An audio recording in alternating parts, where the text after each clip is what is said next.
Bonjour à tous, c'est moi Monsieur Ngassa, Franklin, président du Malité. Nous vous donnons rendez-vous pour notre deuxième épisode de la série Les Rencontres du Man. Nous sommes toujours au cœur du quartier de Villeurbanne, synonyme de brassage économique, brassage ethnique, de réussite entrepreneuriale et de réussite d'intégration et du vivre ensemble. Pour cette deuxième rencontre, nous avons eu rendez-vous au sein du cabinet de maître Jacques Megam, avocat au barreau de Lyon. Il nous a accordé un peu de son temps.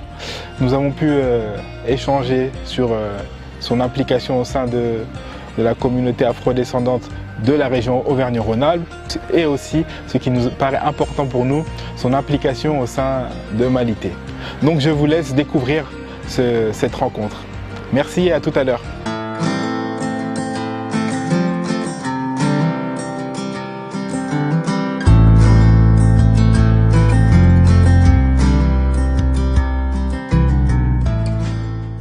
L'avocat, au fil des années, a placé et renforcé son expertise dans les approches protectives du consommateur. La valeur de ses interventions, le fond et la puissance de ses travaux l'ont poussé sur une dimension d'ordre global. Au sein des Nations Unies, la CNUSED s'avère être pour lui une zone de pleine optimisation de la puissance de ses expertises. Ainsi, divers pays africains, citons le Gabon, la République démocratique du Congo, étayent leur capacité de protection sur l'univers du consommateur, de la concurrence, avec les apports fondamentaux de Jacques Megam. Rien de surprenant donc à le trouver avec un statut de président au sein du think tank Careco Invest, dont la trace se dessine toujours pour la protection du consommateur, la concurrence et les investissements. Cet expert consultant s'est également donné sa part à la transmission des connaissances et savoirs vers des cycles de licence et master. Tout comme ses expositions responsables le conduisent également depuis 2005 à conserver la fonction de président du conseil d'administration du club OADA, Organisation pour l'harmonisation en Afrique du droit des affaires, section Rhône-Alpes. La valeur de ses engagements se place à l'aune de son cœur humain, courageux, vertueux et bien sûr, droit. Mesdames, Messieurs, bonjour. Nous recevons aujourd'hui dans le cadre de cette série de portraits réalisés dans la communauté afro-caribéenne de Lyon pour l'association, pour le projet Malité Ensemble, Jacques Megam, avocat au barreau de Lyon. Bonjour. Bonjour à vous, merci d'être venu vers moi. C'est avec grand plaisir que je vous accueille pour ce portrait. Déjà, quand on dit Jacques Megam, maître Jacques Megam au avocat au barreau de Lyon, on a l'impression que c'est très réducteur. Comment pouvez-vous vous présenter à nous? Alors effectivement, je suis Jacques Megam, je suis avocat au barreau de Lyon et du Cameroun. Je suis par ailleurs consultant des Nations Unies sur les problématiques de protection des consommateurs et de concurrence.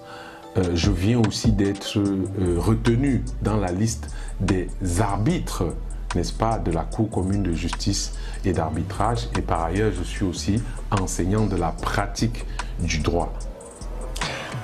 Le volet qu'on voudrait aborder avec vous aujourd'hui, c'est cette implication, cet engagement aux côtés en fait des vôtres, on va dire comme ça, par rapport à la communauté.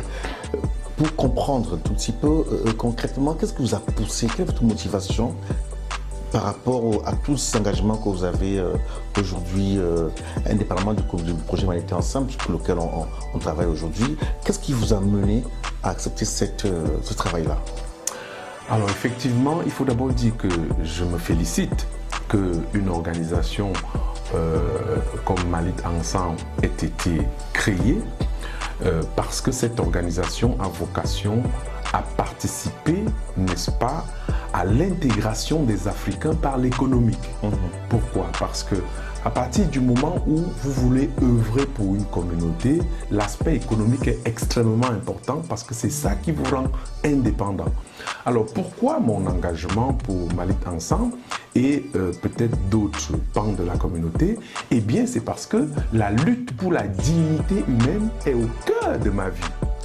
Figurez-vous que au Cameroun, j'étais déjà président national de l'association des étudiants et j'œuvrais déjà à la défense des étudiants puisque les droits des étudiants étaient bafoués dans ce pays-là et dans d'autres.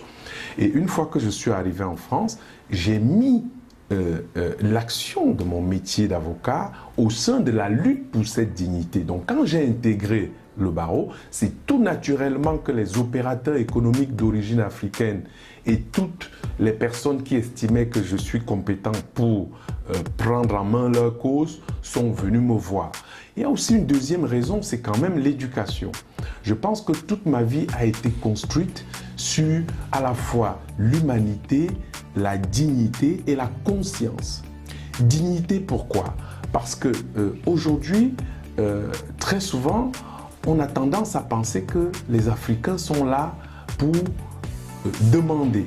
Or, il faut travailler de telle sorte que les Africains puissent créer de la richesse, en tout cas qu'ils renforcent leur capacité de créer la richesse nationale dans tous les pays où ils sont, et spécifiquement en France, parce qu'il y en a un peu marre qu'au journal, les Africains en France qu'on présente, c'est toujours des personnes qui sont dans les cités, qui sont peut-être désœuvrés et qui, parce que peut-être ils sont nés dans des familles où ils n'ont pas eu la chance de pouvoir déployer tout leur talent, eh bien, qu'ils ne soient pas pris en considération. Donc cette bataille-là, elle est importante parce que le cœur de la lutte, c'est la lutte pour la dignité humaine, et en passant par l'économique, ce n'est que bénéfique pour notre communauté.